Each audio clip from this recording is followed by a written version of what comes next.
Communicate. Communicate. অসমীয়াত কমিউনিকেটৰ অৰ্থ হ'ব যোগাযোগ। অহা এই দুটা বাক্যৰ সহায়ত আৰু বেছি ভালকৈ বুজি লওঁ। We learn a language. আমি এটা ভাষা শিকো। In order to communicate. যোগাযোগ কৰিবলৈ। ইয়াৰ সম্পূৰ্ণ বাক্যটো হ'ব We learn a language in order to communicate. আমি যোগাযোগ কৰিবলৈ এটা ভাষা শিকো। We can communicate. আমি যোগাযোগ কৰিব পাৰোঁ। With people. মানুহৰ লগত। In most parts of the world.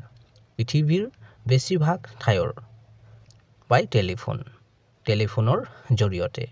ইয়াৰ সম্পূৰ্ণ বাক্যটো হ'ব We can communicate with people in most parts of the world by telephone.